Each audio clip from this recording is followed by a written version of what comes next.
ஒரு கோவில்ல ஆன்மீக சொற்பொழிவு நடந்துகிட்டு இருக்குது. ஒரு பெரியவர் பேசிக்கிட்டு இருக்கார். கடவுளை பத்தியும் சொர்க்கத்தை பத்தியும் மனுஷனை பத்தியும் அவர் விவரமா பேசுறார். எல்லாரும் உட்கார்ந்து கேட்கறாங்க.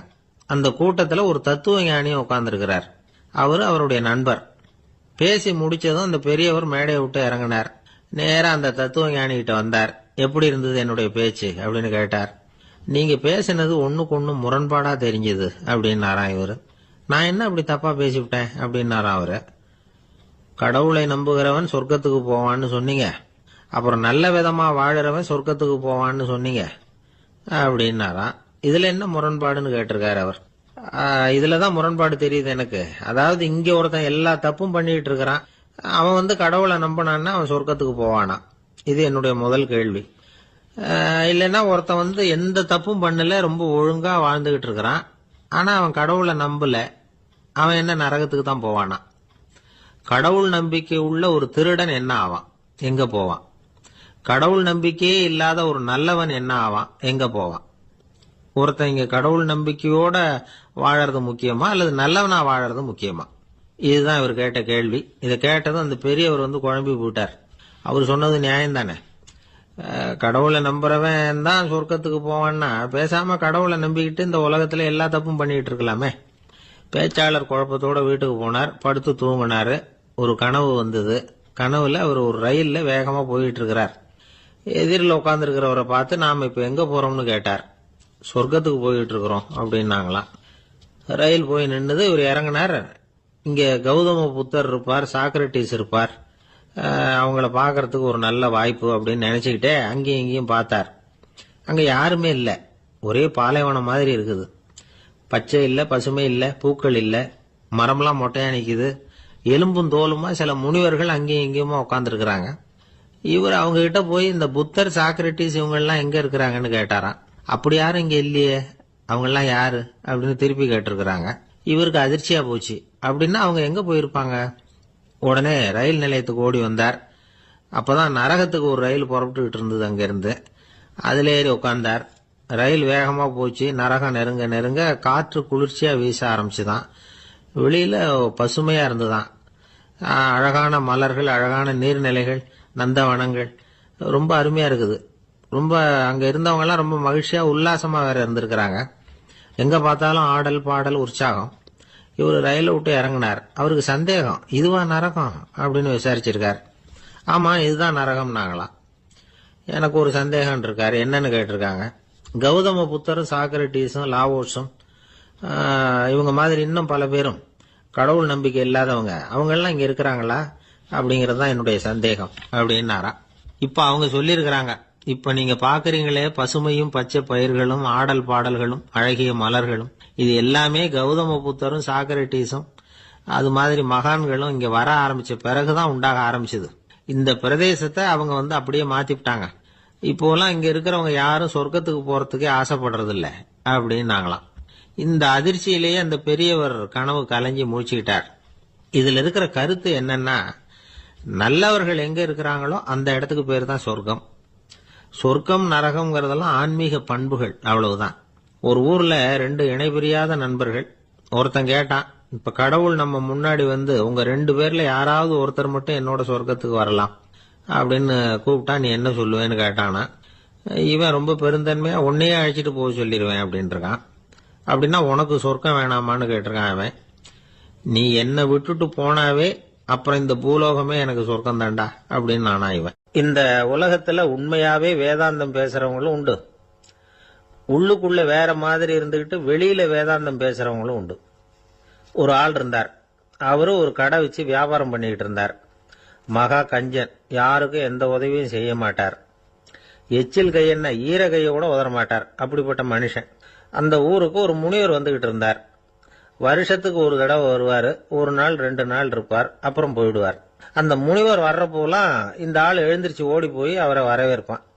ரொம்ப பெரிய வேதாந்தி மாதிரி அவர்கிட்ட பேசிக்கிட்டு இருப்பான். காயமே இது பொய், வெறும் காற்றடைத்த பையும்மா, தர்மம் தலைகாக்கும்மா. பணம் என்ன சார் பணம், இன்னைக்கு ஒருத்தன் கையில இருக்கும், நாளைக்கு ஒருத்தன் கையில இருக்கும், எல்லாம் மாயம். எனக்கு தான் இன்னமும் இந்த சம்சார பந்தத்திலிருந்து விடுபடுறதுக்கு நேரம் வரலேம்பா. அந்த முனிவரும் இந்த ஆள் இப்படி சொல்றதை கேட்ட உடனே ஏப்பா அப்படி சொல்ற? இப்ப கூட நீ சரின்னு சொல்லு, உனக்கு தீட்சை கொடுத்து இதுல இருந்து விடுபடுற ஞானத்தை போதிக்கிறேன் பார். உடனே அந்த ஆள் என்ன சொல்லுவான் தெரியுமா? ஐயோ சாமி, இப்போ அது எப்படிங்க முடியும்? பிள்ளைங்கள்லாம் சின்ன சிறுசுங்க, அதுகளுக்கெல்லாம் ஒரு கல்யாணம் காட்சின்னு செஞ்சு கடமையை முடிச்சுட்டா நீங்க சொல்றபடி செஞ்சு விடலாமா. சரி, இன்னும் முனிவர் போயிடுவார். அடுத்த வருஷம் வருவார். இவன் வழக்கம் போல வேதாந்தம் பேசுவான். சரி, தீட்சை கொடுக்குறேன் வா அம்பார். பேரம்பேத்திய பார்க்கணும், கோர்ட்ல கேஸ் ஒன்று இருக்கு, அது முடியணும் அப்படின்னு தயங்க ஆரம்பிச்சிருவான். எல்லாம் சொல்லுவான், ஆனா குடிக்கிறதுக்கு தண்ணி கூட கொடுக்க மாட்டான். ரொம்ப வருஷம் கழிச்சு மறுபடியும் ஒரு நாள் அந்த ஊருக்கு முனிவர் வந்தார். இவன் கடைக்கு வந்தார். அப்புறம் அங்க கல்லாவில் நம்ம ஆள் இல்லை, அவன் புள்ளதான் உட்காந்துருக்கிறான். அப்பாவை போலவே புள்ளையும் எழுந்திரிச்சு ஓடியாந்து முனிவரை வரவேற்றான். அப்பா எங்கன்னு விசாரிச்சாரு முனிவர். ஐயோ, அதை ஏன் கேக்குறீங்க சாமி? உங்ககிட்ட தீட்சை வாங்கி இந்த சம்சார பந்தத்திலிருந்து விடுதலை பெறணும்னு சொல்லிக்கிட்டே இருப்பார். அது நிறைவேறாமலே போய் சேர்ந்துட்டார்.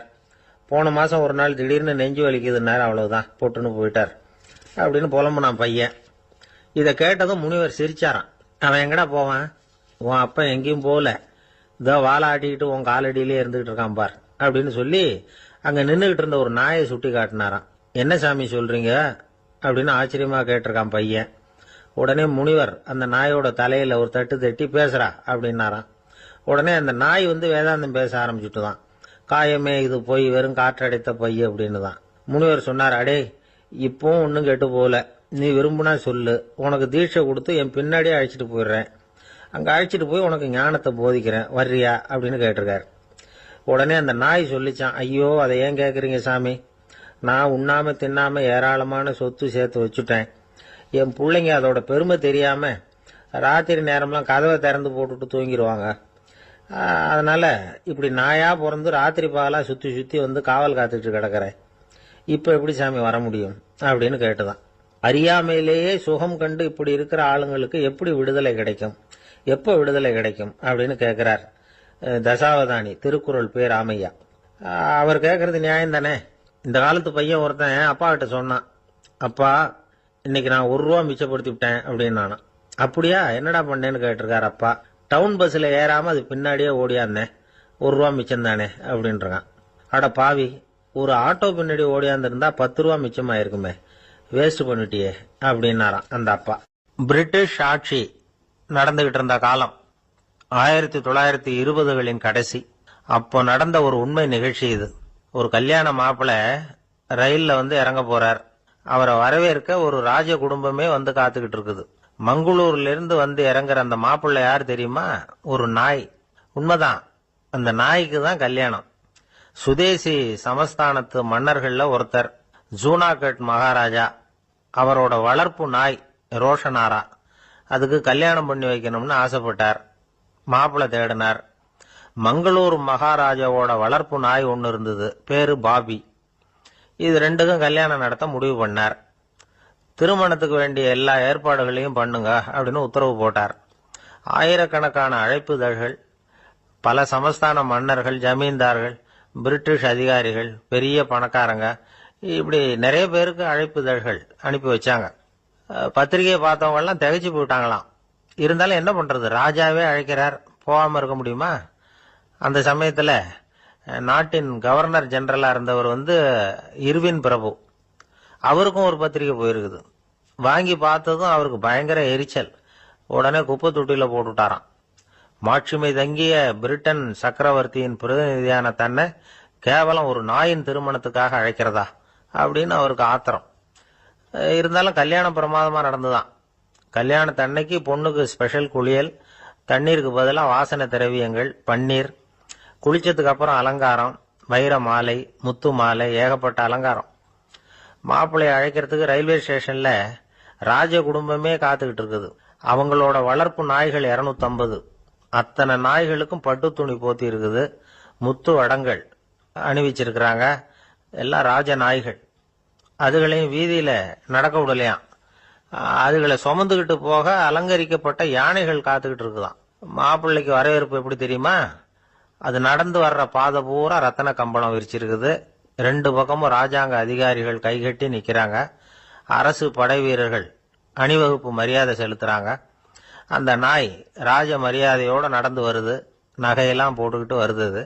திருமண மண்டபத்துக்கு சேருது. அங்க கல்யாணம் அமோகமா நடக்குது. இந்த திருமணத்தை முன்னிட்டு அந்த ஜூனாகட் சமஸ்தானத்துக்கு 3 நாள் விடுமுறை வேற. கல்யாணத்துக்கு வந்திருந்தவங்களுக்கெல்லாம் ஏக தடபுடலா விருந்து, நாட்டியம் எல்லாம் பிரமாதமா நடந்துதான். இந்த கல்யாணத்துல கலந்துக்க வந்திருந்த மற்ற சமஸ்தானத்து மன்னர்கள், திவான்கள், அரச குடும்பத்தினர், இப்படி அவங்க 700 பேராம். அவங்க வந்து போறதுக்காக விசேஷ ரயில்கள்லாம் வேற விட்டுருக்காங்க. கல்யாணம் முடிஞ்சதும் அந்த நாய் தம்பதிகளோட பெரிய பெரிய மன்னர்கள்லாம் ஒன்னா உட்காந்து சாப்பிட்டாங்களாம். ஏர் கண்டிஷன் அறையில அந்த தம்பதிகள் கொஞ்ச காலம் வாழ்ந்திருக்கிறாங்க. கொஞ்ச நாள்ல மாப்பிள்ளைக்கு மரியாதை குறைய ஆரம்பிச்சுட்டுது. வெளியில துரத்தி விட்டாங்களாம். அந்த பெண் நாய் மட்டும் ராஜ போகங்களை அனுபவிச்சு வந்துதான். இந்த கல்யாணத்தை பார்த்துட்டு தொடர்ந்து மற்ற சமஸ்தானத்து மன்னர்களும் நாய் திருமணங்கள் நடத்த ஆரம்பிச்சுட்டாங்களாம். இது உண்மையில நடந்திருக்குது. இப்படி அது இருக்கட்டும். இப்ப நம்ம கதைக்கு வருவோம். ஒரு ராஜாவுக்கு ரொம்ப நாள் கழிச்சு ஒரு குழந்தை பிறந்துதான். அரண்மனை ஜோசியரை கூப்பிட்டுருக்கார் ராஜா. ஜோசியரே, என் மகன் வருங்காலத்துல சிறந்த வாழ் வீரனா வரணும்னு ஆசைப்படுறேன். வருவானாங்கிறத கொஞ்சம் பார்த்து சொல்லுங்களேன் அப்படின்னாராம். ஜோசியர் சொன்னார், மன்னா, உங்க புள்ள வாழ் வீரனா வர்றது கஷ்டம். ஆனா அவரும் உங்களை மாதிரியே நாய்க்குட்டிகள் பேர்ல பிரியமா இருப்பார். அதுகளுக்கு கல்யாணமும் பண்ணி வைப்பார் அப்படின்னாராம். அது எப்படி கண்டுபிடிச்சிங்க அப்படின்னு கேட்டிருக்கார் ராஜா. அரசே, உங்க பிள்ளைக்கு வாழ் மேல உள்ள பிரியத்தை காட்டிலும் நாய் மேல உள்ள பிரியம் அதிகம்ங்கிறதுக்கான அறிகுறி இப்பவே தெரியுது. நல்லா கவனிச்சு பாருங்க. அவரு வாழ் வாழ்னு கத்துறாரு அப்படின்னாரு. கவனிச்சு பார்த்துட்டு அப்படி எனக்கு காதுல விழலையே அப்படின்னாராம் மன்னர். அதனாலதான் சொன்னேன், அவர் கத்துறது வாழ் வாழ்னு கத்தல, வள்ளு வள்ளுன்னு கத்திக்கிட்டு இருக்கார். அதனாலதான் அப்படி சொன்னேன் அப்படின்னாராம் அரண்மனை ஜோசியர். கொஞ்சம் தூரத்துல நாம நிக்கிறோம். எட்டத்துல இருந்துகிட்டு அவரை கவனிக்கிறோம். அவர் போன்ல பேசுறத, அவர் பேசுகிற வார்த்தைகள் என்ன அப்படிங்கறது நம்ம காதுல விழல. ஆனாலும் அவர் பேசிக்கிட்டு இருக்கிறது நல்ல செய்தியா கெட்ட செய்தியா அப்படிங்கறத நம்மால யூகிக்க முடியும். மகிழ்ச்சியான செய்தியை பேசும்போது முகம் மலருது, புன்னகை பூக்குது. இதுல ஒண்ணு நீங்க கவனிக்கணும். தொலைபேசியில நாம பேசுறப்போ நம்மோட பேசுறவர் எதிரில் இல்ல. அவர் தொலைபேசி வழியா நம்ம குரலை மட்டும்தான் கேட்க போறார். நம்ம முகத்தை அவர் பார்க்க போறது இல்ல. அப்படி இருந்தும் அப்ப நம்ம முகம் ஏன் மலரணும் அப்படின்னா இதுதான் உடல் மொழி, பாடி லாங்குவேஜ் அப்படின்னு சொல்றாங்க. நம்ம அறியாமலேயே நம்ம உடம்பு செய்திகளை தெரிவிக்குது பாருங்க, அதுதான் உடல் மொழி. ஒரு மனிதர் தொலைபேசியில பேசிக்கிட்டு இருக்கிறத நீங்க தூரத்துல இருந்து கவனிச்சுக்கிட்டே அவர் நண்பரோட பேசுறாரா, மனைவியோட பேசுறாரா, குழந்தையோட பேசுறாரா, இல்ல மேல் அதிகாரி கிட்ட பேசுறாரா, அல்லது அவருக்கு கீழே பணிபுரிகிறவர்கள் கிட்ட பேசுறாரா அப்படிங்கறத கண்டுபிடிக்கலாம். அதுக்கு காரணம் அவருடைய உடல் மொழி. இந்த உடல் மொழி கூட நம்ம வாழ்க்கையின் முன்னேற்றத்துக்கு பயன்படும். இத பத்தியெல்லாம் கூட சில நிபுணர்கள் ஆராய்ச்சி பண்ணி பார்த்திருக்கிறாங்க. அவங்க சில விவரங்களை சொல்றாங்க. குறிப்பா ஒருத்தர் தன்னுடைய நாற்காலியில கிட்டத்தட்ட படுத்துக்காத குறையா உட்கார்ந்துருக்கிறாருன்னு வச்சுங்க. எதிர இருக்கிறவர் பேசுறது அவருக்கு பிடிக்கலன்னு அர்த்தமா. தலையை சொரிஞ்சுக்கிறது, வேற வேற திசைகள்ல பாக்குறது, கொட்டாவி விடுறது, கால்களை மாத்தி போட்டு உட்கார்றது, களைப்பா கை விரல்களை அப்படியே பின்னிக்கிறது, அடிக்கடி கடிகாரத்தை பாக்குறது, இப்படிலாம் ஒருத்தர் பண்ணிட்டு இருக்கிறாருன்னா நாம கூடிய சீக்கிரம் அந்த இடத்த விட்டு எழுந்திரிச்சு வந்துடுறது நல்லது. ஏன்னா இதெல்லாம் அவருடைய சலிப்பு, சோர்வு, ஆர்வமின்மை இதுக்கு அடையாளங்கள். நம்முடைய பேச்சு அவரை சலிப்படைய வச்சுட்டதுன்னு அர்த்தம். அவர் ரொம்பவும் சோர்ந்து போயிட்டாருன்னு பொருள். நம்முடைய பேச்சில் அவருக்கு ஆர்வம் இல்லைன்னு அர்த்தம். அதே நேரத்தில் நாற்காலியின் நுனியில அமர்ந்து உடலை முன்னுக்கு நகர்த்தி எதிர இருக்கிறவரின் கண்களை பார்த்துக்கிட்டே பேசினாலும் சரி அல்லது பேச்சை கேட்டாலும் சரி, உங்க பேர்ல மற்றவங்களுக்கு உள்ள பிடிப்பு அதிகரிக்கும். நாம எப்படிப்பட்டவர்ங்கிறத நம்ம உடம்பும் நடை உடை பாவனையும் அடுத்தவங்களுக்கு காட்டி கொடுத்துரும். உங்க உடம்பு, உங்க பார்வை, நடை, உட்கார்ற விதம், இதை வச்சுக்கிட்டே நீங்க பொறுப்புள்ளவரா, முரடரா, அலட்சியமானவரா, மரியாதை தெரிஞ்சவரா, அடக்கமானவரா, நம்பிக்கைக்கு உரியவரா, நாணயம் இல்லாதவரா, பயந்தவரா, திறமசாலியா, அப்பாவியா அப்படிங்கறதெல்லாம் கண்டுபிடிச்சிடலாம். அதனால இந்த உடல் மொழியை புரிஞ்சுக்கிட்டு நம்மளை கொஞ்சம் சரிப்படுத்திக்கிட்டோம்னா வாழ்க்கையில சுலபமா பல காரியங்களை சாதிக்க முடியும். ஒரு மனநல மருத்துவமனை, அங்க ஒருத்தர் ஒரு நாற்காலியில உட்காந்துக்கிட்டு கார் ஓட்டுறது மாதிரி அப்படி பாவனை பண்ணிட்டு இருந்தார். ஸ்டேரிங்கை திருப்புறது மாதிரி, பின்னாடி வர்ற வண்டியை நிக்க சொல்றது மாதிரி, அப்புறம் இவரு ஒதுங்கிக்கிட்டு அவருக்கு வழி விடுறது மாதிரி, இப்படிலாம் சேட்டைகள் பண்ணிட்டு இருந்தார் மனநல மருத்துவமனையில. இத பார்த்துக்கிட்டு இருந்த ஒருத்தர் பக்கத்துல இருந்த இன்னொருத்தர்கிட்ட கேட்டார், இவர் ஏன் இப்படி பண்றாரு, இவருக்கு ஏன் அப்படி வந்தது நிலைமை அப்படின்னு சொல்லி அவர் விசாரிச்சார். அப்ப அவர் விவரம் சொன்னார். வேற ஒண்ணும் இல்லைங்க, இவருக்கு கார் ஓட்டணும்னு ஆசை ரொம்ப காலமா, அது நிறைவேறாம போயிட்டுது. அதுக்கப்புறம் அவர் மனநோயாளியா மாறிட்டார். இங்க அழைச்சிட்டு வந்தாங்க. இங்க அழைச்சிட்டு வந்ததுல இருந்து அப்படிதான் பண்ணிட்டு இருக்கிறார். அவ கார் ஓட்டுறது மாதிரிலாம் பாவனை பண்ணிட்டு இருப்பார், திருப்புறது மாதிரி பண்ணுவார், பின்னாடி வர்றவங்களுக்கு இடம் விடுவார், இப்படிலாம் செய்யறார் அப்படின்னு விவரம் சொன்னாங்க. நீங்க சொல்லப்படாதா, இப்ப நீங்க கார் ஓட்டல, வெறும் நாற்காலியில தான் உட்கார்ந்து இருக்கிறீங்க அப்படின்னு நீங்க சொல்லப்படாதா அவருக்கு அப்படின்னு கேட்டாங்க. அது முடியாதுங்க, ஏன்னா அந்த காரை கழுவுறதுக்காக அவர் தினமும் எனக்கு 10 ரூபா கொடுத்துக்கிட்டு இருக்கிறார் அப்படின்னாராம் அங்க வேலை செஞ்சுக்கிட்டு இருந்த ஒருத்தர். அதனால வாழ்க்கையில நாம இந்த உடல் மொழியை புரிஞ்சுக்கணும். உடல் மொழிங்கிறது இப்ப ஆரம்பத்துல சொன்னது மாதிரி அந்த தொலைபேசியில பேசுறவங்கள தூரத்தில இருந்து பார்த்தாவே அவர் யாருகிட்ட பேசுறாரு என்ன பேசுறாருன்னு தெரியும். நம்ம முகத்தை நல்லா வச்சுக்கணும். உடல் மொழியை நம்ம புரிஞ்சுக்கிட்டு பயன்படுத்த ஆரம்பிச்சோம்னா எந்த முயற்சி பண்ணினாலும் அதுல வெற்றி நிச்சயம். ஒரு பூங்கா, அங்க ஒருத்தர் நின்றுட்டு இருக்கிறார். நின்றுகிட்டே ஏதோ ஆழ்ந்த யோசனையில இருக்கிறார். அந்த பக்கமா இன்னொருத்தர் வந்தார். இவரை கவனிச்சார். என்ன யோசனைன்னு கேட்டார். எப்படி எழுந்திருக்கிறதுன்னு யோசனை பண்ணிட்டு இருக்கிறேன்னாரு அவர். கேட்டவருக்கு ஒரு மாதிரி ஆயிட்டது. ஏற்கனவே நின்றுகிட்டு இருக்கிற ஒருத்தர் எப்படி எழுந்திருச்சு நிக்கிறதுன்னு யோசிக்கிறாருன்னா அது ஆச்சரியம் தானே. அதுக்கப்புறம் இவர் யோசிக்க ஆரம்பிச்சார், என்ன இவர் இப்படி பேசுறாரு அப்படின்னு. கீழே விழுந்தாதானே எழுந்திருச்சு நிக்க முடியும்.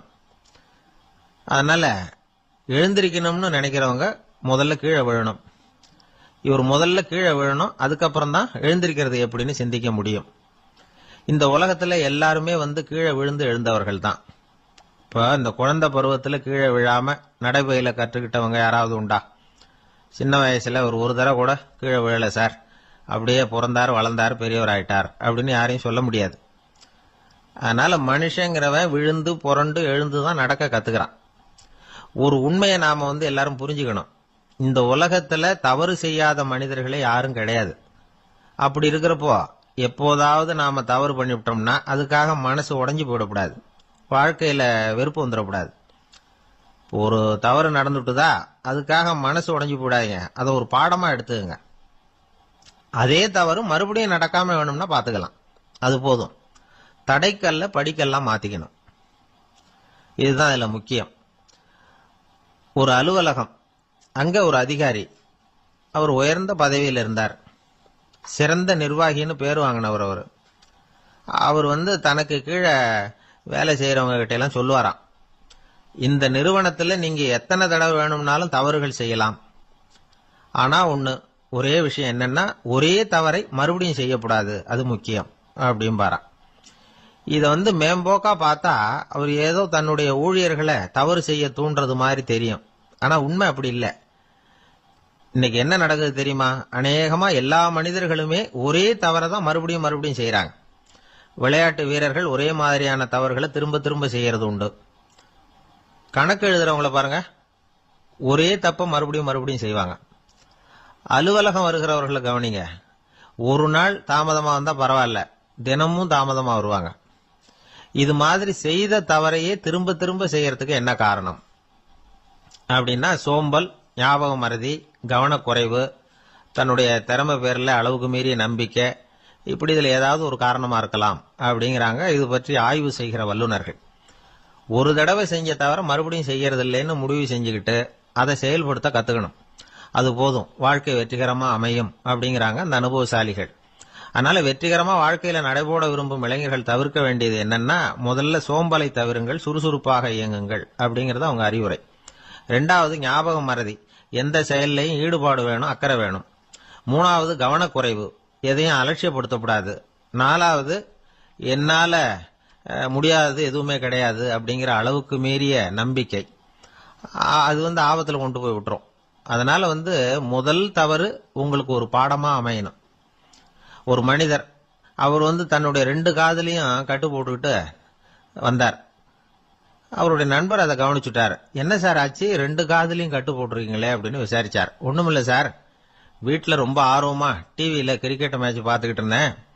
அப்போ என்னுடைய மனைவி துணிகளுக்கு அயன் பண்ணிக்கிட்டு இருந்தாங்க. அயன் பாக்ஸை அப்படியே வச்சுட்டு அடுப்பங்கரைக்கு போயிட்டாங்க. அந்த சமயம் பார்த்து டெலிஃபோன் பண்ணி அடிச்சுது. அவசரமா ஓடி போய் அதை எடுத்து காதில் வச்சேன். அப்பதான் தெரியும் அது அயன் பாக்ஸுங்கிற விஷயம். சூடா இருந்ததா, சுட்டு விட்டுது அப்படின்னார். ஒரு காது சரி சார், 2 காதும் ஏன் அப்படி ஆச்சு அப்படின்னு கேட்டார். அதே ஆளு மறுபடியும் போன் பண்ணா சார் அப்படின்னார்.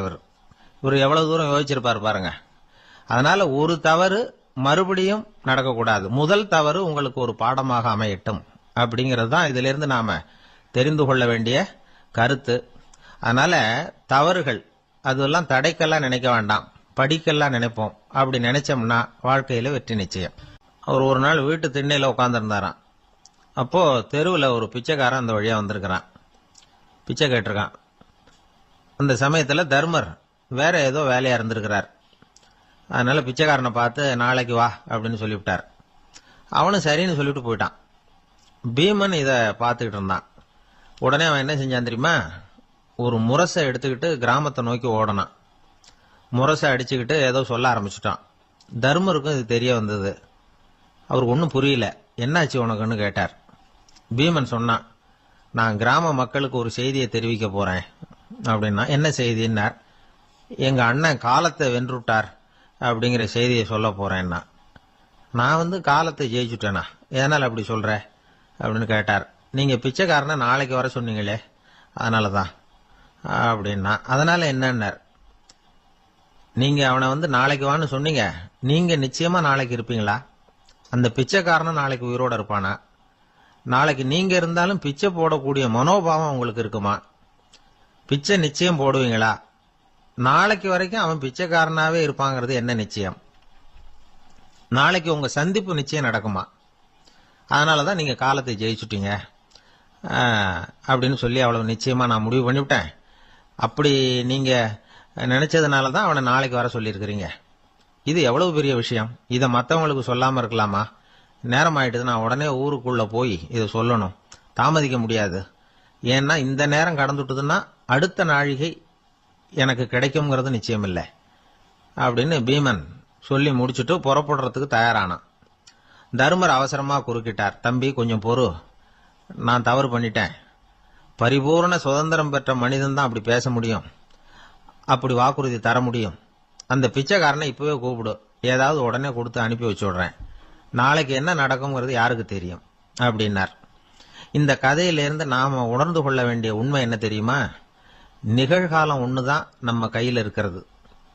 அதை தவற விடாமல் சரியா பயன்படுத்திக்கணும். கடந்த காலம்ங்கிறது திரும்பி வர போறதில்ல. எதிர்காலம்ங்கிறது இப்ப நம்ம கிட்ட கிடையாது. அதனால நிகழ்காலத்தை தான் நாம பயன்படுத்திக்க முடியும். ஒரு ஊர்ல ஒரு சோதிடர் இருந்தார்.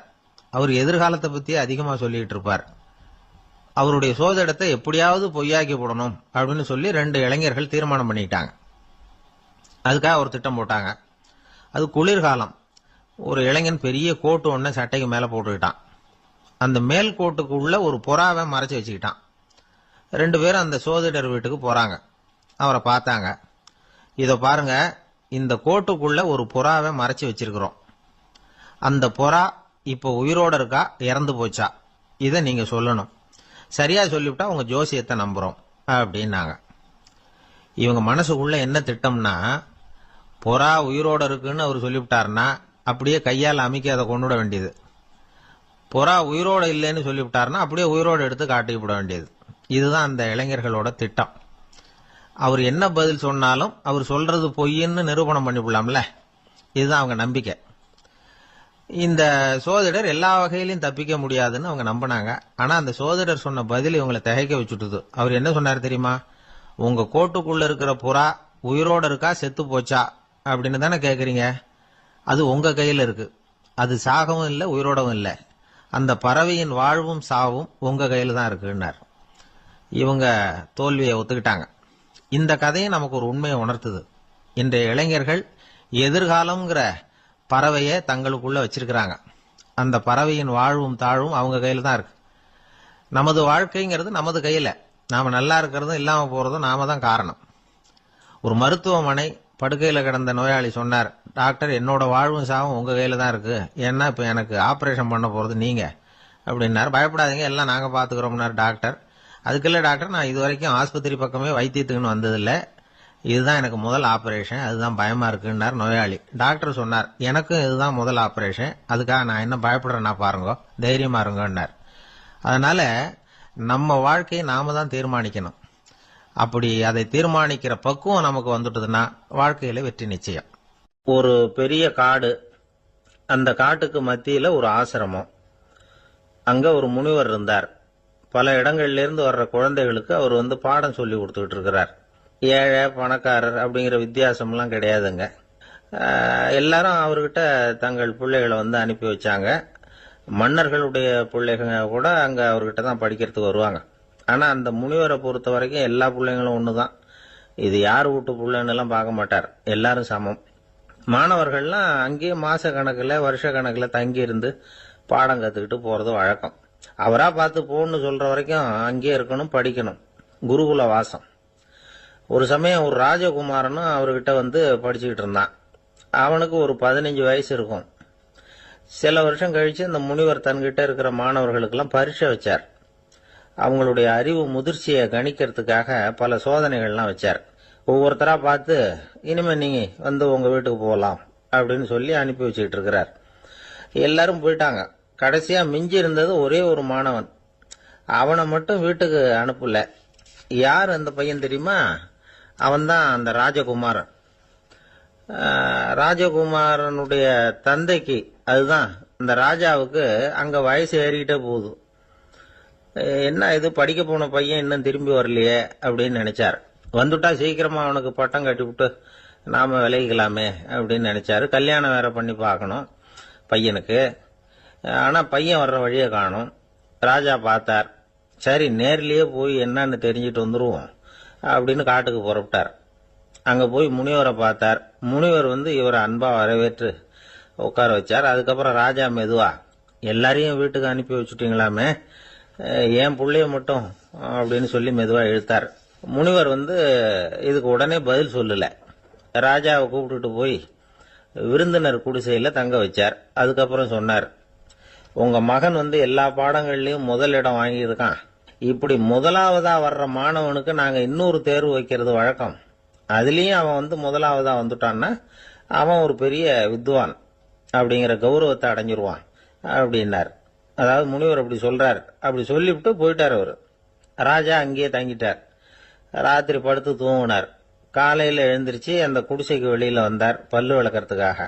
அந்த சமயத்துல தூரத்துல ஒருத்தன் ஒரு கையில கோடாலிய வச்சுக்கிட்டு தலையில ஒரு பெரிய விறகு கட்டை சுமந்துக்கிட்டு வந்துகிட்டு இருக்கிறது மாதிரி தெரிஞ்சது. யாராவது விறகு வெட்டியா இருக்கும் அப்படின்னு நினைச்சார் ராஜா. கிட்ட வந்ததும் உத்து பாக்குறாரு. பார்த்தா அது தன்னோட புள்ள. திகைச்சு போயிட்டார்.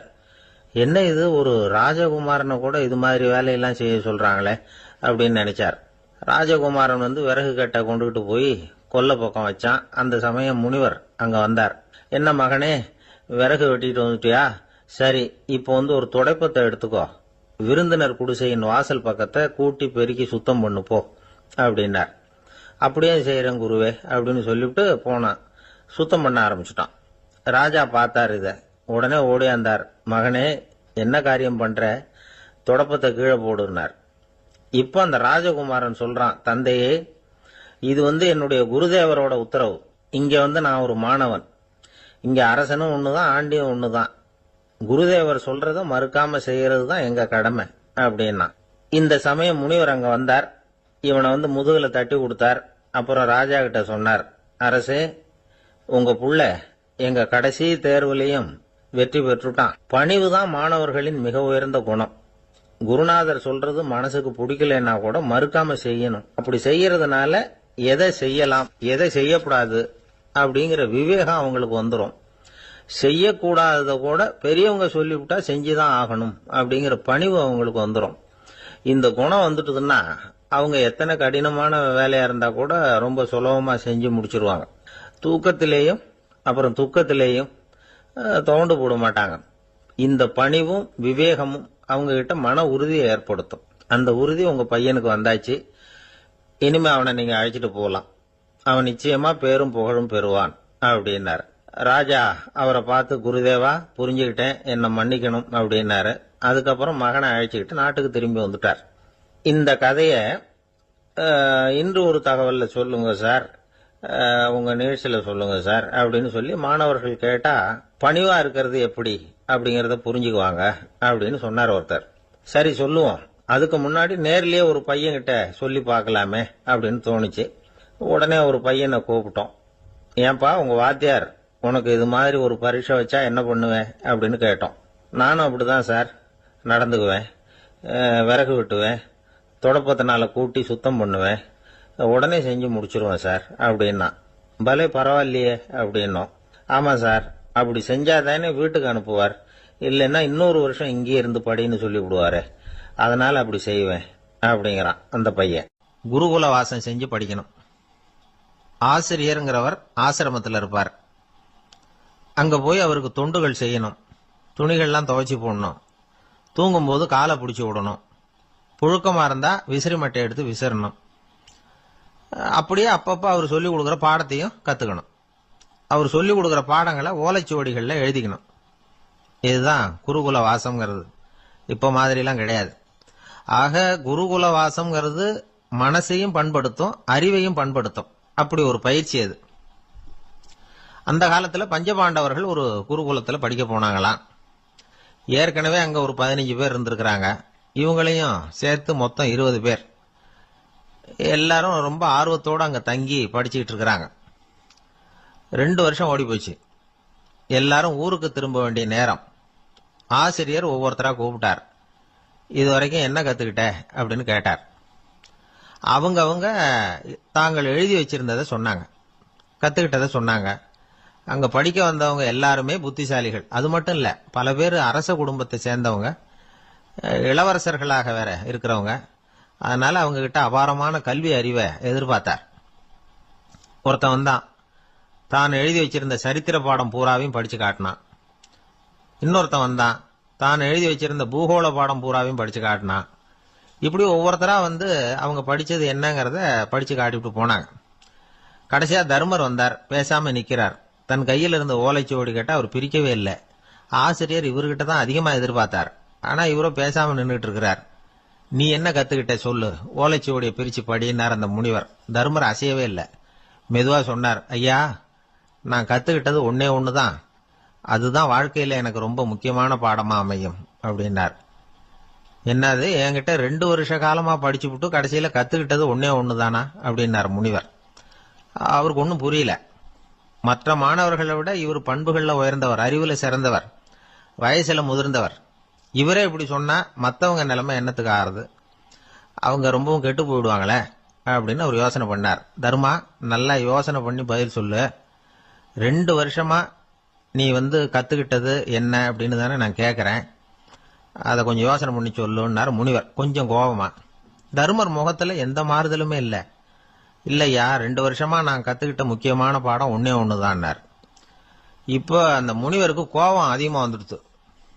ஏன்பா உனக்கு வெக்கமா இல்லையா, உன்னை விட வயசுல குறைஞ்சவங்க எவ்வளவு பாடம் கத்துக்கிட்டு இருக்கிறாங்க, எவ்வளவு விரிவா அவங்க படிச்சு காட்டினாங்க, நீயும் கூட நிறைய குறிச்சு வச்சிருக்கிற போல இருக்க, அதை ஏன் பிரிச்சு படிக்க கூடாது அப்படின்னார். ஐயா நான் சொல்றது உங்களுக்கு ஏமாற்றமா இருந்தா என்ன மன்னிக்கணும், நான் ரொம்ப முக்கியமா கத்துக்கிட்டு இருக்கிறது ஒன்னே ஒண்ணுதான், மற்ற எதையும் சொல்றதுக்கு விரும்பலன்னார். மாணவர்கள்லாம் சிரிச்சுட்டாங்க. முனிவருக்கு கோபம் அளவுக்கு மீறி வந்துட்டு ஓங்கி அரைஞ்சு விட்டார் தர்மரை அவர் கண்ணத்துல. தர்மர் கண்ணை செவந்து போட்டுது, கண்கள் கலங்கி போச்சு. ஆனாலும் அவர் அமைதியை இழக்கல, தலை குனிஞ்சு நிக்கிறார். இவருடைய புடிவாதம் முனிவருக்கு இன்னும் ஆத்திரத்தை உண்டாக்கி விட்டது. இன்னொரு கண்ணத்திலே அரைஞ்சார். எல்லாரும் பயந்து போய் அமைதியா நின்றுட்டு இருக்கிறாங்க. முனிவர் கத்துறார், அப்படி நீ கத்துக்கிட்ட அந்த முக்கியமான பாடம் தான் என்ன, அதையாவது சொல்லு அப்படின்னார். ஐயா அதை மட்டும் ஒரு ஓலைச்சுவடியில தனியா குறிச்சு வச்சிருக்கிறேன், இந்தாங்க இதை நீங்களே படிச்சு பாருங்கன்னார்.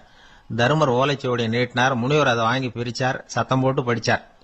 என்ன எழுதியிருக்காருன்னா, எப்படிப்பட்ட சோதனை ஏற்பட்டாலும் நிதானம் இழந்து கோபத்துக்கு ஆளாக கூடாது அப்படின்னு. இதான் அந்த ஓலைச்சுவடியில அவர் எழுதி வச்சிருந்தது.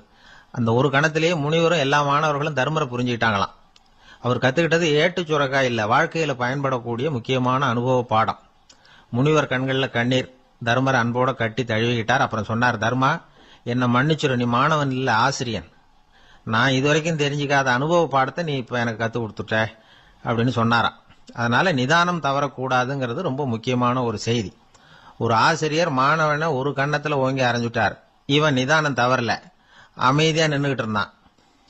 அவர் ஒரு தடவை அரைஞ்சதும் எப்படி உன்னால நிதானம் தவறாம இருக்க முடிஞ்சுது அப்படின்னு கேட்டாங்க நண்பர்கள். அவன் சொன்னான், நான் நிதானம் தவறி இருந்தா எங்க வாத்தியார் இன்னொரு கண்ணத்திலையும் அரைஞ்சிருப்பார். அது அதை விட பலமா இருக்கும்.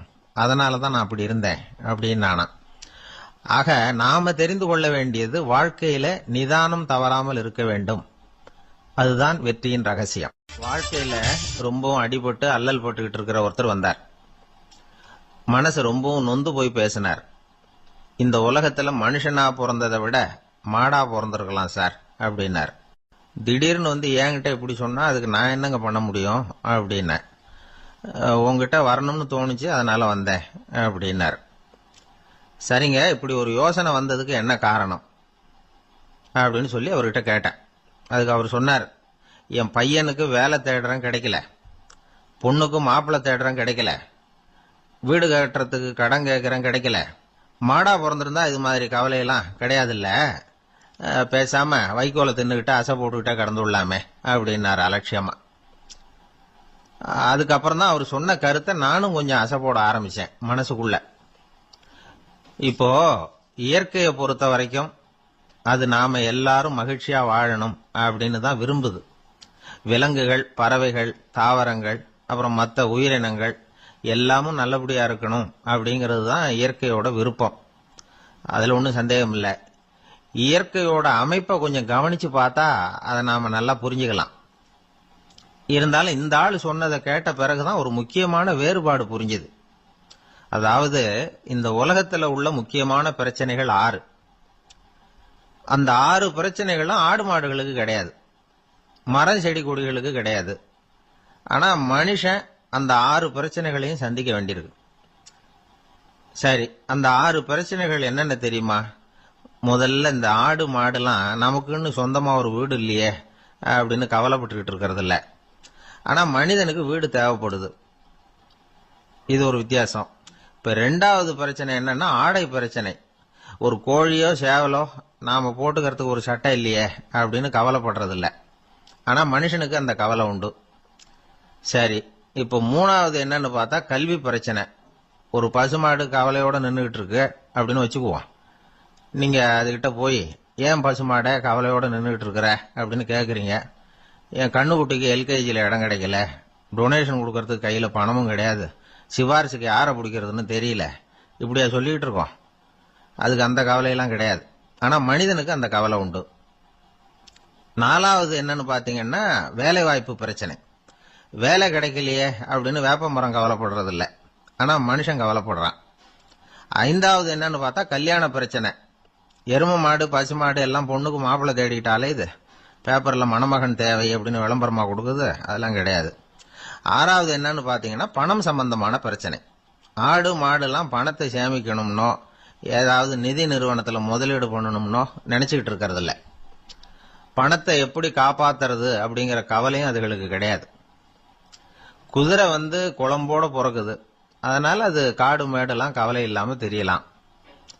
ஆடு வந்து உடம்புல ரோமத்தோட பிறக்குது, அதனால அது குளிரை பத்தி கவலைப்பட வேண்டிய அவசியம் இல்லை. ஆனா மனுஷனை பாத்தீங்கன்னா அவன் தான் ஒண்ணுமில்லாம பிறக்கிறான். ஏன் இந்த பாகுபாடு அப்படின்னு கேட்டா இத பத்தி கொஞ்சம் சிந்திச்சு பார்க்கணும். அதாவது இந்த சந்தேகத்தை ஒரு பெரியவர்கிட்டையும் கேட்டேன். அவரு சொன்னார் இதுக்கு பதில். அவர் இதே கேள்வியை இயற்கை கிட்ட கேட்டாராம். இயற்கை பதில் சொல்லிச்சான், வேற யாருக்கும் கொடுக்காத ஒரு வலுவான கருவிய, ஒரு பவர்ஃபுல் வெப்பன் மனுஷனுக்கு கொடுத்திருக்கிறேன்னு, அந்த கருவியை உபயோகப்படுத்தி அந்த 6 பிரச்சனையை மட்டும் இல்ல 6 கோடி பிரச்சனைகள் இருந்தாலும் அதையெல்லாம் சமாளிக்கலாம். அது கருவி என்ன தெரியுமா? அதுதான் 6வது அறிவு. அதை உபயோகப்படுத்தினா காலுக்கு செருப்பு தயார் பண்ணிக்கலாம், குளிருக்கு போர்வை தயார் பண்ணிக்கலாம், என்ன வேணும்னாலும் செய்யலாம் அப்படின்னு இயற்கை பதில் சொல்லிச்சான். அதனால நாம செய்ய வேண்டியது என்னன்னா இயற்கையை முதல்ல சரியா புரிஞ்சுக்கணும். இயற்கையின் படைப்பையே நாம வந்து சரியா புரிஞ்சுக்கிறது இல்லையே, அதுதான் வேதனை. இந்த கதையை கேளுங்க. இப்ப நகரத்திலிருந்து ஒரு ஆளு கிராமத்துக்கு வந்தான்.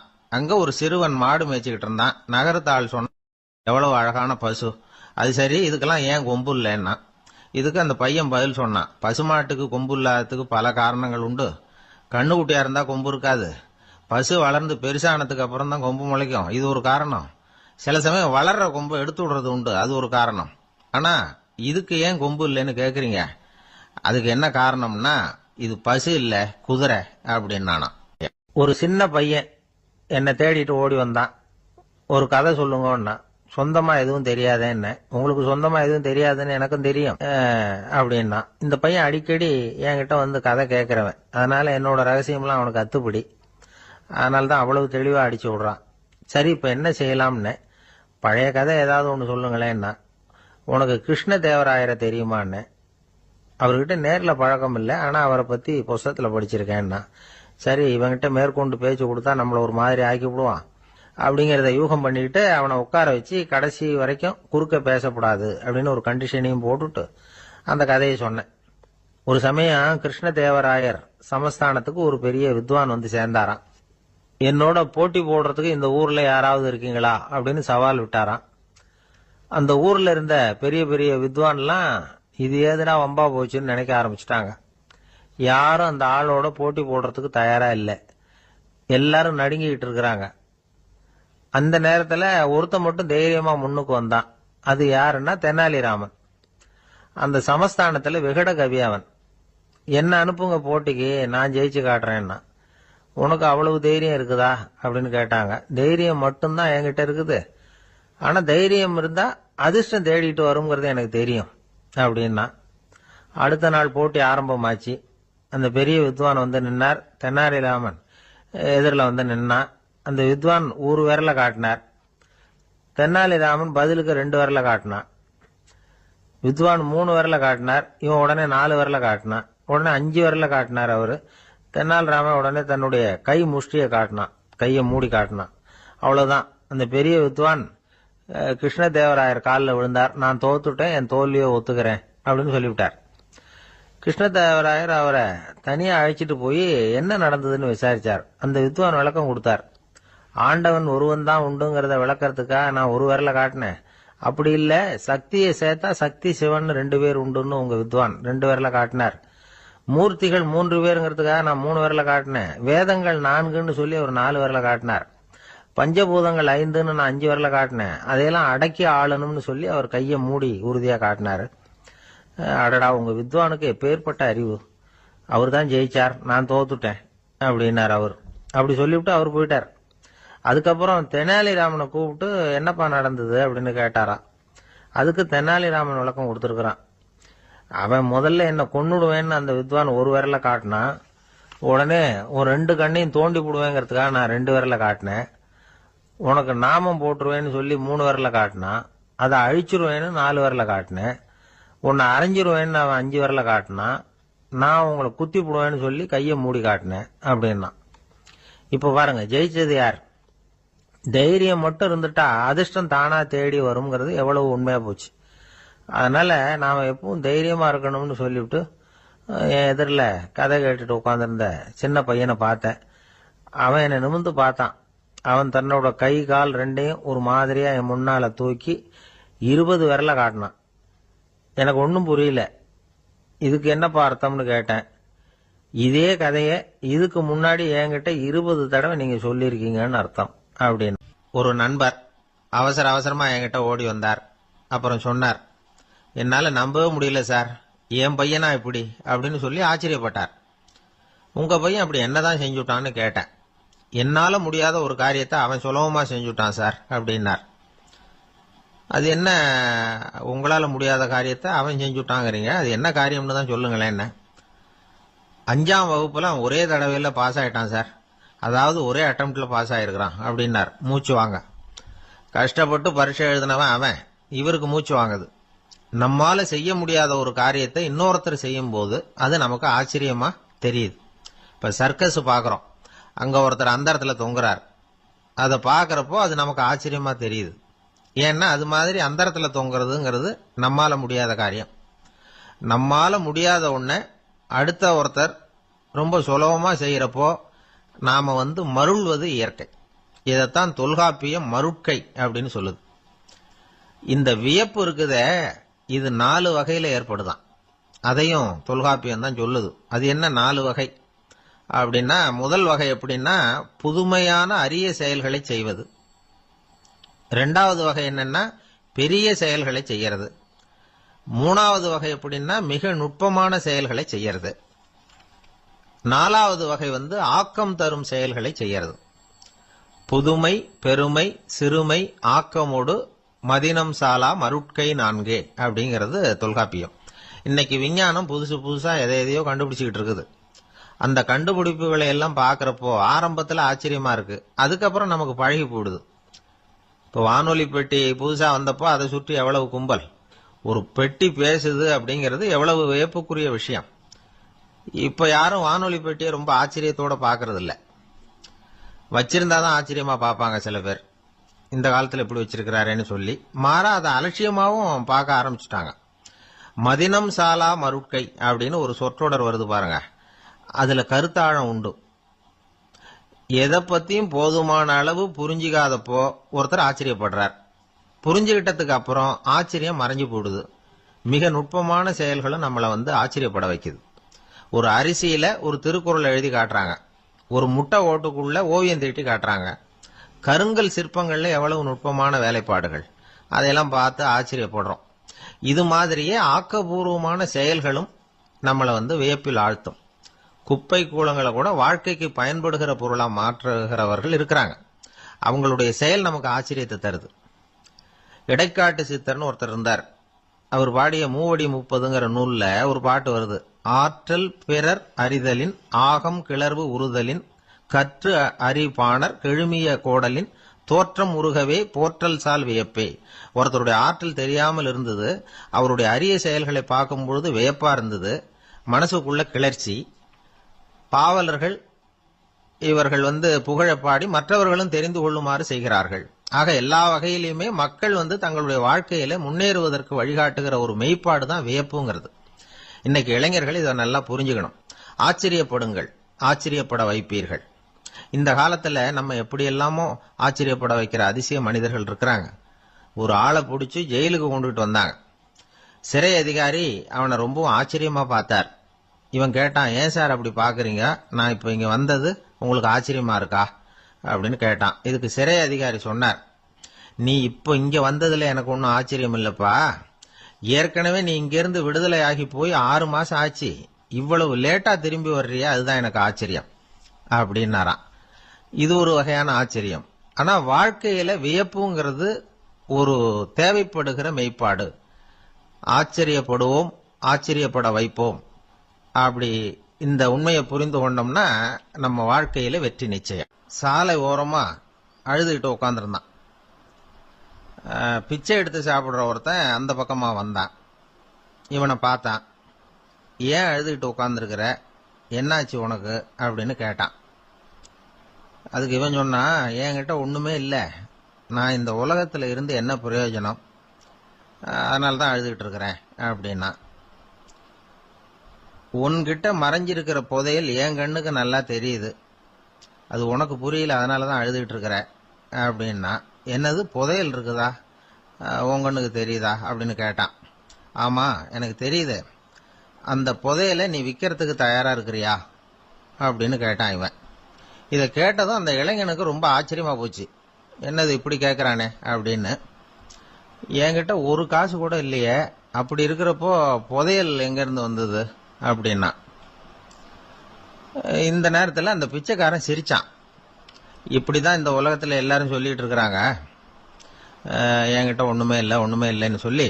ஆனா அவங்க கிட்ட தான் புதையல் இருக்கு, நீ வேணும்னா என் கூட வா, நம்ம நாட்டு அரசர்கிட்ட போவோம், உங்ககிட்ட இருக்கிற புதையலை அவர் நல்ல விலைக்கு எடுத்துக்குவார் அப்படின்னா. அது எப்படி உனக்கு தெரியும்னா, இதுக்கு முன்னாடியும் இது மாதிரி பல பேரை நான் ராஜா கிட்ட அழைச்சிட்டு போயிருக்கிறேன், அதனாலதான் உன்னை பார்த்தேன், உன்னையும் கூப்பிடுறேன், நீ சரின்னு சொன்னா உன்னை அழைச்சிட்டு போறேன், உங்ககிட்ட இருக்கிற புதையலை அவர் நல்ல விலை கொடுத்து எடுத்துக்குவார் அப்படின்னு சொன்னான். இவன் இப்படி சொல்றதும் அந்த இளைஞனுக்கு ஒண்ணுமே புரியல.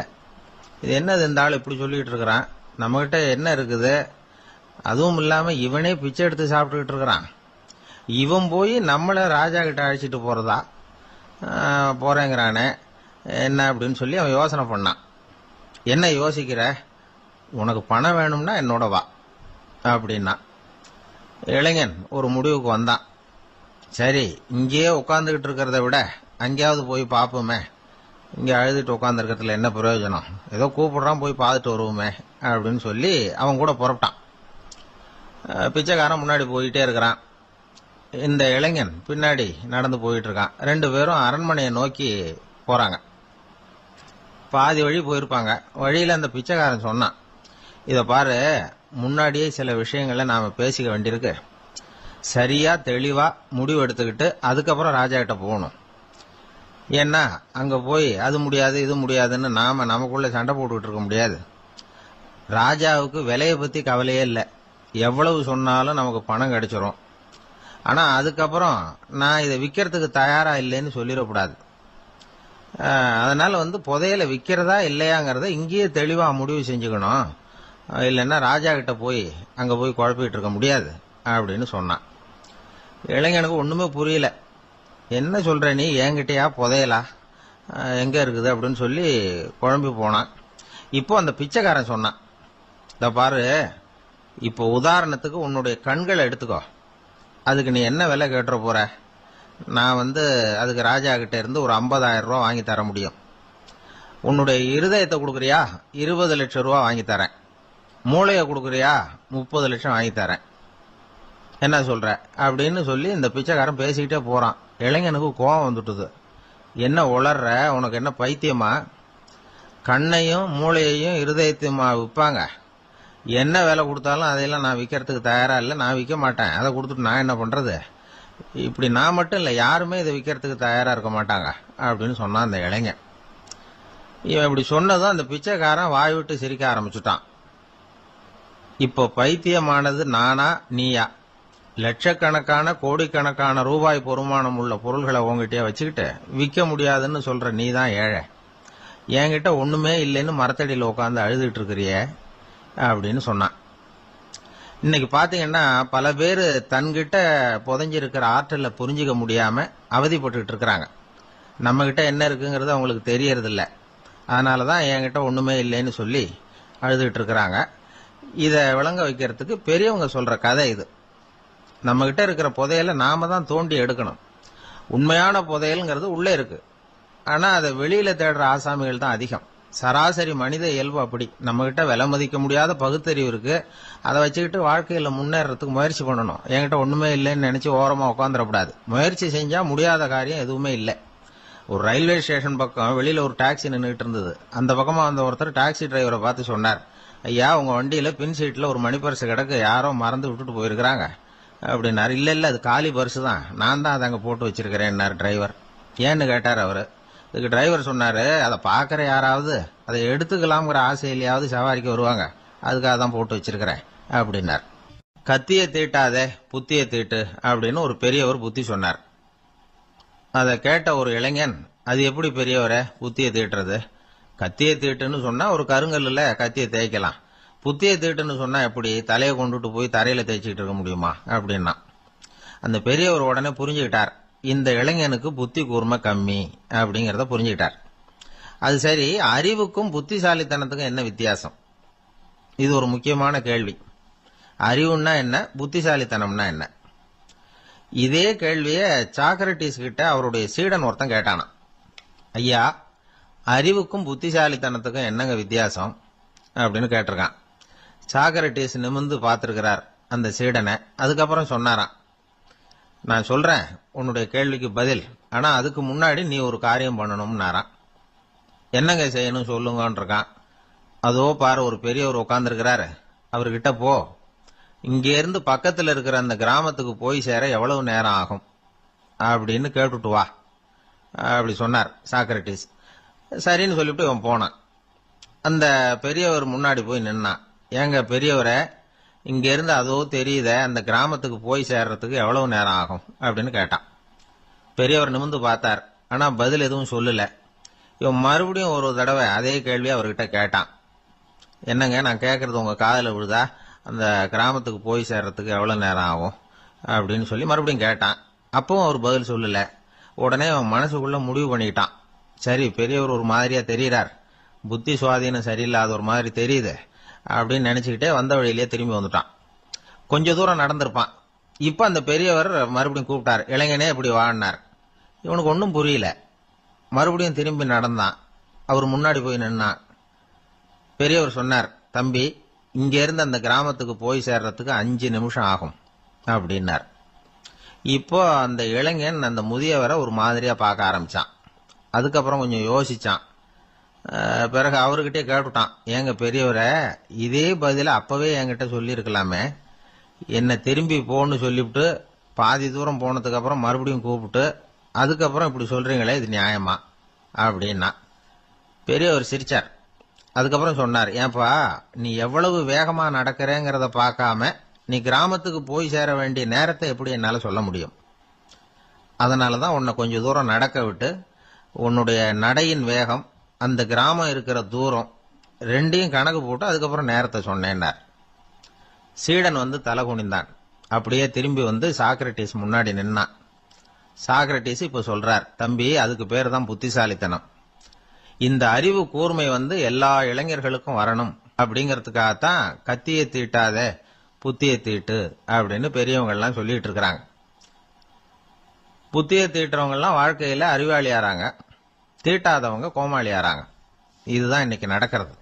அதனால அறிவு கூர்மைங்கிறது வேற. இந்த காலத்து ஆசாமி ஒருத்தர் இன்னொருத்தரை பார்த்து கேட்டார், ஏங்க, ஒரு விமானம் இங்கிருந்து புறப்பட்டு 2 மணி நேரத்துல மதுரைக்கு போய் சேருது. நல்லா கவனிங்க, ஒரு விமானம் இங்கிருந்து புறப்பட்டு 2 மணி நேரத்துல மதுரைக்கு போய் சேருது அப்படின்னா என்னோட வயசு என்னன்னு கேட்டார். இவர் கேட்கறதுல ஏதாவது அர்த்தம் இருக்கா? அதாவது இங்கிருந்து புறப்பட்டு 2 மணி நேரம் ஆகுது மதுரைக்கு போறதுக்கு, அப்படின்னா என் வயசு என்னன்னு கேட்கிறார.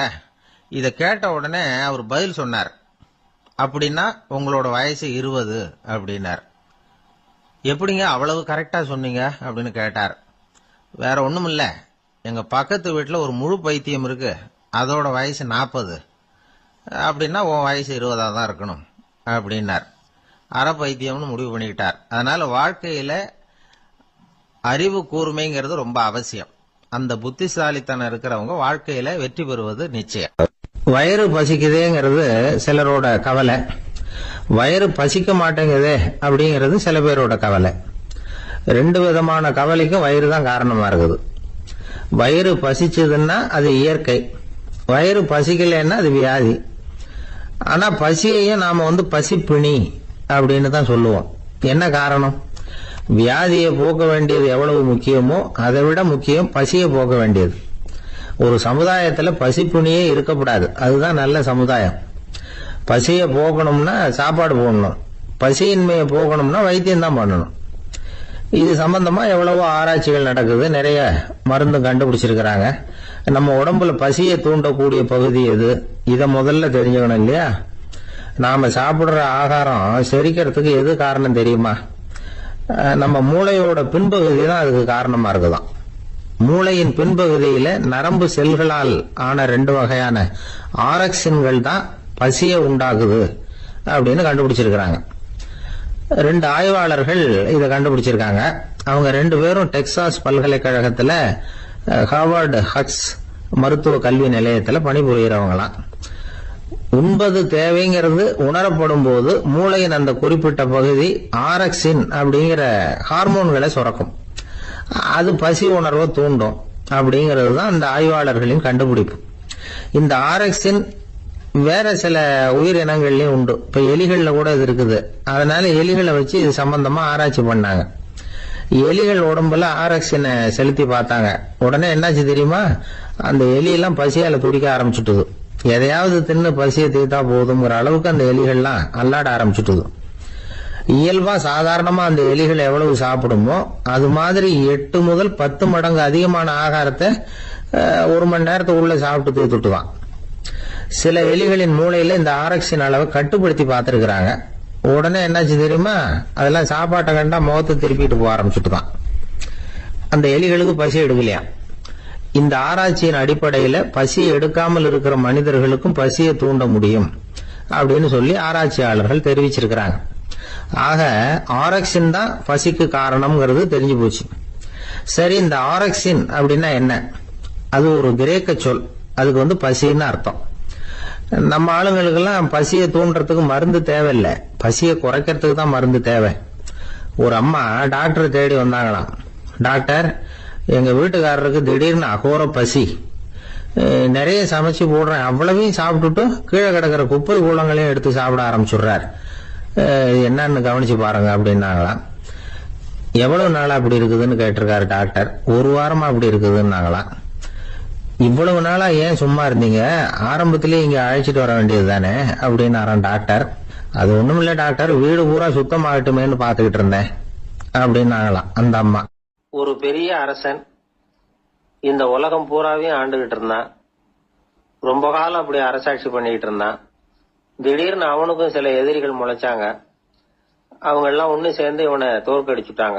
தோத்து போனதும் இவனுக்கு பயம் வந்துட்டுது, எங்க எதிரிகள் நம்ம கொன்னுடுவாங்களோ அப்படின்னு. வெளியில வந்தா தனக்கு ஆபத்துன்னு பயந்துகிட்டு யாருக்கும் தெரியாம ஒரு குகைக்குள்ள போய் பதுங்கி கிடக்குறான். நிலைமைய பாருங்க.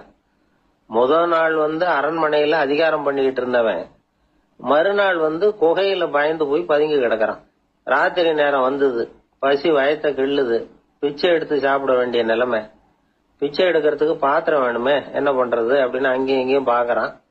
ஒரு மூலையில யாரோ விட்டுட்டு போன ஒரு ஓடு கிடக்குது, அதை எடுத்துக்கிட்டு புறப்பட்டான். இருட்டுல வழி புரியல, ஏதோ ஒரு யூகத்துல காலை மெதுவா எடுத்து வச்சு நடந்து போயிட்டு இருக்கிறான். வழியில ஒரு கருப்பு நாய் படுத்து கிடந்தது.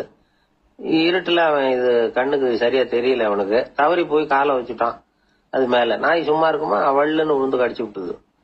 காலை பாக்குறான், காலத்தையும் நினைச்சு பாக்குறான். அரண்மனையில வீரக்கழல் அணிந்த காலை உடைய மன்னா அப்படின்னு புகழ்வாங்களே புலவர்கள்லாம், ஆனா அது இன்னைக்கு நாய் கடிச்ச காலம் ஆயிட்டுதே அப்படின்னு நினைக்கிறான். அது மட்டும் இல்ல, முன்னாடி எல்லாம் பொற்கிண்ணங்கள்ல தான் அவன் சாப்பிடுவான். ஆனா இப்போ உடைஞ்சு போன ஓட்டு, அது ஓட்டை கையில வச்சுக்கிட்டு நிக்கிறான். அதுல ஏதாவது யாராவது சாப்பாடு போடுவாங்களான்னு. முன்னாடி எல்லாம் நிறைய பேர் அரண்மனைக்கு வருவாங்க, அரசருக்கு காணிக்கைன்னு சொல்லி இவன் காலடியில கொண்டாந்து கொட்டுவாங்க. அப்போலாம் இவன் அந்த ஜனங்களுடைய முகத்தை திரும்பி கூட பாக்குறது இல்ல, ரொம்ப கர்வமா உட்கார்ந்துருப்பான். அதே ஆளு இன்னைக்கு எல்லாரு கண்ணுலயும் படுறது மாதிரி பிச்சை எடுத்துக்கிட்டு இருக்கிறான். அப்போலாம் காணிக்கைகளை தன்னுடைய கையால வாங்குறது தனக்கு கௌரவ குறைச்சல்னு நினைச்சு தன்னுடைய வேலைக்காரங்களை விட்டுதான் அதை வாங்க சொல்லுவான். இப்ப பாத்தீங்கன்னா அவனே தன் கையாலேயே பிச்சை வாங்குறான். நினைச்சு பாருங்க, அந்த மனுஷன் நாள் அரசன், மறுநாள் பிச்சைக்காரன். எவ்வளவு வித்தியாசம். செல்வம் தான் இப்படி ஒரு வித்தியாசம் ஏற்படுறதுக்கு காரணம். அப்படிப்பட்ட செல்வம் வாழ்க்கையை நடத்துறதுக்கு நமக்கு தேவைதான். ஆனா அதையே நாம அடைய வேண்டிய பயனா நினைக்கிறோம் பாருங்க, அதுதான் வேடிக்கை. இத நம்மாழ்வார் அழகா ஒரு பாசுரத்துல சொல்றார். ஒரு நாயகமாய் ஓட உலகுடன் ஆண்டவர், கருணாய் கவர்ந்த காலர், சிதைகிய பானையர், பெருநாடு காண இம்மையிலே பிச்சைதாம் கொள்வர், திருநாரணன் தாழ் காலம் பெற சிந்தித்து உய்மினோ அப்படிங்கிறார் நம்மாழ்வார். ஒரு பெரிய பணக்காரர் ஒரு துறவிகிட்ட போய், சாமி என்கிட்ட நிறைய பணம் இருக்கு, இருந்தாலும் நிம்மதி இல்ல, என்னால நிம்மதியா இருக்க முடியல, என்ன காரணம்னு கேட்டாராம். உடனே அந்த துறவி இதுக்கு நேரடியா பதில் சொல்லாம பக்கத்துல நின்றுகிட்டு இருந்த ஒரு குழந்தைய கூப்பிட்டார். அது ஓடியாந்தது. ஒரு ஆப்பிள் பழத்தை எடுத்து அது கையில கொடுத்தார். அதை வாங்கிட்டு குழந்தை சிரிச்சுது. இன்னொரு பழத்தை எடுத்து கொடுத்தார். அதை இன்னொரு கையில வாங்கிட்டு சிரிச்சுது.